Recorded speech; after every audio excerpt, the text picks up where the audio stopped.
Hey guys, welcome back. We're going to try and do a little electrical work today. One of the last videos I did, I put the engine guards on, the crash bars that I'll show you here on the side.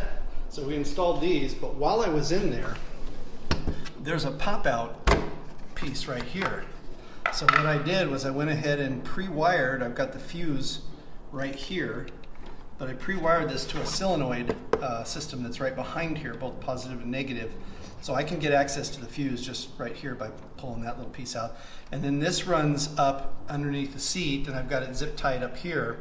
And that will be my connection, because you can take the trunk off, and there's a little connection back under there that takes the power with it because it has a locking mechanism and the tail light. So that way I put the disconnect underneath there as well for the 12 volt power with the other one that goes to the trunk. Today we're going to try and take off all of these screws. They are all over the place. Here, you got two here. You've got them in the side. This one's riveted to the locking mechanism for the trunk right here. You've got them, I don't want to pull this all up, but you've got them underneath here. You got several underneath here. You got one down in the hole there. These are impossible to get to. So what I did was I just took my vice grips and I found that way. So now I can get that out. But I'll do all this and then we'll come back and take a look at everything and see if I'm going to be able to wire this. What I wanted to do was put one of these, like I did in the front of the bike, put one of these doohickeys inside of here, and then I'm going to rivet that right here so that I can plug in the helmets, which have the cardio systems in them. I can plug in my GoPros, while I'm driving. So anyway, yeah, I'm going to go ahead and start taking all these out, take the carpet out. I'll eventually have to take the case off because I'm going to install another one of these underneath here, up here somewhere like that, so that the rear passenger has power to plug in a phone or something like that. Anyway, I'll get started on it and we'll see what happens. Wish me luck. Okay, well, I got the tub out. And you have to take out every stinking screw that's in here. Telling you what, pain in the ass. So then underneath, this is what it looks like.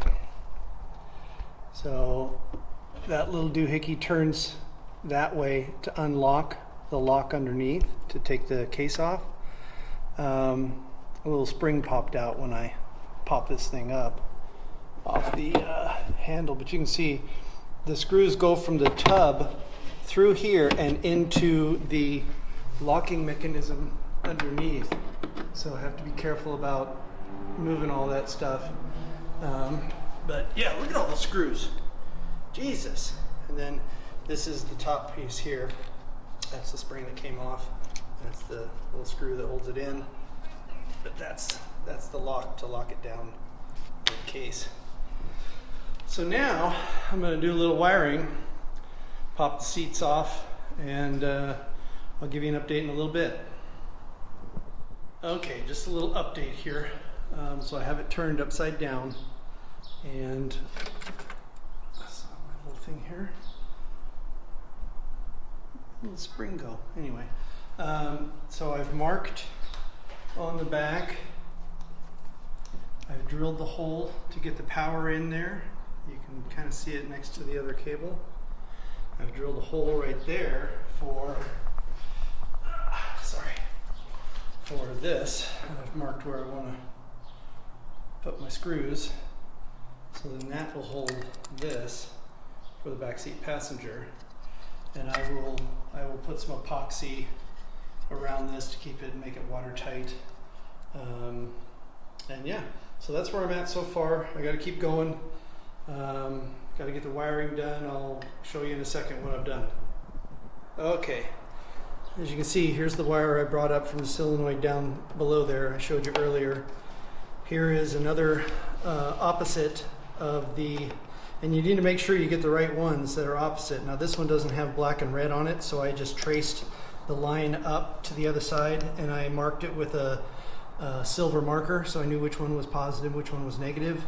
So that's there, and I just kind of have it tucked in right here, no big deal. Maybe I'll slide that under there just to kind of give it a little extra tie down. There we go. And I've run it up with the one for the case. So I'll just tuck this back in there with the case stuff when I'm done. I've wired the plug here. I haven't finished, so I haven't made it hot yet. So you can see we came in underneath here and we went up right next to the existing wire. I drilled a little hole and then came into the case. Now, this is a motherfucking pain in the ass, taking this off. You got to be careful of the lock, the plastic piece that's right in here. So this basically, as you can see, it makes it pop up if you don't have it. I don't have it screwed down yet. This piece right here will pop out on the inside. So you got to be real careful of that. And then it is locked in place. You can see here. When you pop this out, these two back pieces that clip in with the case are going to be really hard to get back in. You're going to have to release the case from the bike and just work it in as best you can. And you're going to need two people. I had to have two people to make it happen.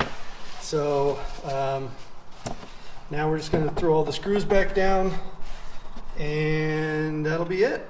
I'll show you when we got to connect this piece too.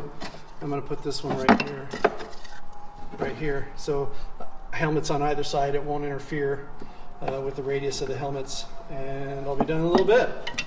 All right, well that took a while. Probably an hour and a half, 2 hours. Sorry I couldn't film a whole lot of it. I needed my hands. So let me show you the finished product, what it looks like. Turn my little light on there. So this is wired direct. So it will charge your helmet and whatever if you want while you're not using the bike. Like say the helmets are put away in here and you've got it on a battery tender, it'd be no problem. Everything will charge up. So as you can see, it's doing just fine there. Got the carpet in. When you mount this, make sure you leave enough room for the carpet to get back underneath it. I can get my damn fingers underneath here. Other than that, everything's all put back together. Everything looks nice and clean. As far as wiring going in, I gotta tuck that up under there, but other than that, I've got the other one mounted here. So the passenger has one as well. You can see that's on there.